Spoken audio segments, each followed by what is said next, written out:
உலகின் முதல் மாந்தர்கள் எப்போது தோற்றம் பெற்றார்களோ அப்போதே தமிழும் தமிழினமும் தோற்றம் பெற்றன. தொன்மை பற்றி பார்ப்போமே ஆனால் தமிழனின் பிறப்பிடமும் தமிழ் மொழியின் பிறப்பிடமும் குமரிக்கண்டமாகத்தான் இருக்க வேண்டும். குமரிக்கண்டம் நீரில் மூழ்கி போனதை சங்க வரலாற்றிலும் சிலப்பதிகார உரைகள் மூலமும் தெரிந்து கொள்ள முடிகின்றது. அங்கு வாழ்ந்த மக்கள் பேசியது தமிழ் மொழியே ஆகும். கையாண்ட நாகரிகம் திராவிட நாகரிகமே ஆகும்.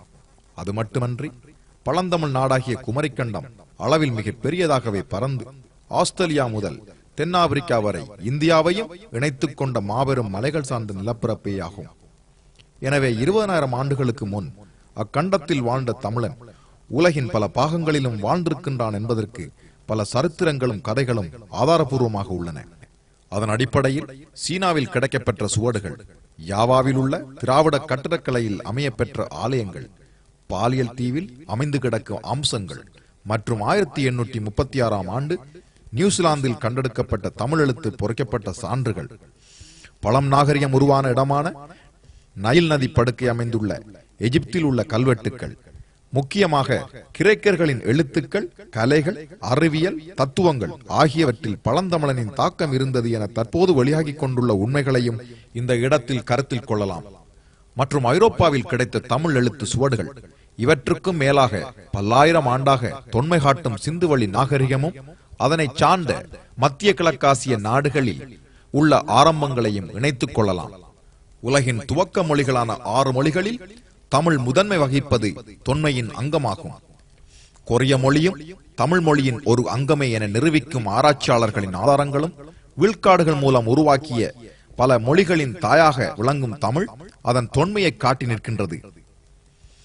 மேலும் தமிழர்களின் சிறப்புகள் பற்றிய சில பார்வையாக, பண்டைய தமிழனின் அரும்பெரும் சாதனையாக விளங்கிய காலக்கணிதம் மற்றும் தமிழ் மொழியில் உள்ள இலக்கியம் எந்த மொழியிலும் கிடையாது என்பதுதான் உண்மை. மற்றும் ஆலயங்கள் காட்டி நிற்கும் அற்புதமான கட்டடக்கலை, அதனை அவன் கையாண்ட நுட்பம் அளவில் அடங்காதது.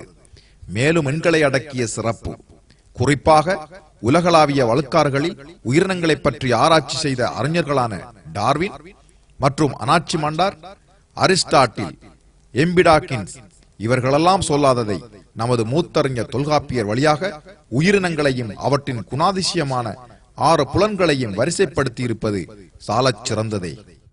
தமிழனின் மெய்யியலான காட்சி, ஐயம், தெளிவு என 3 படிநிலைகளை கொண்டு தர்க்க முறையில் உருவானதாகும். பகுத்தறிவு என்பது பல்லாயிரக்கணக்கான ஆண்டுகளாக தமிழனின் அறம் சார்ந்த அறிவியலே ஆகும். தனது அதீத பகுத்தறிவினூடாக தான் வாழ்ந்த நிலங்களை குறிஞ்சி, முல்லை, மருதம், நெய்தல், பாலை என 5 திணைகளாகவும், தமிழ் இலக்கியங்களை அகம், புறம் எனவும், கலைகளை இயல், இசை, நாடகம் எனவும், எழுத்துக்களை கூட உயிர், மெய், உயிர்மெய் எனவும் வகுத்தான். மொழி அறிவியலை வியத்தகு முறையில் தமிழன் கையாண்டது போன்று யாரும் கையாளவில்லை. இருடிகளும் ஞானிகளும் சித்தர்களும் அவதார புருஷர்களும் அவதரித்த புண்ணிய பூமியும் நம் தமிழர் பூமியே. தேமதுர தமிழோசை உலகெங்கும் பரவும் வகை செய்தல் வேண்டும் என்னும் பாரதியின் கனவு நனவாகிக் கொண்டிருக்கும் காலம் இது. தமிழில் ஒன்றும் இல்லாதது போன்று பிரமையை எழுப்பி இலக்கியங்களை இருட்டடிப்பு செய்தவர்களை எல்லாம் தலைவர்களாக ஏற்றதால் தான் தமிழன் தாழ்ந்தான். புதிய சிந்தனையும் அறிவையும் விருத்தி செய்யக்கூடிய வகையில் அமைந்துள்ள இலக்கியங்களையும் தமிழ் நூல்களையும் படியுங்கள். அவைதான் அறிவின் ஆளிகள்.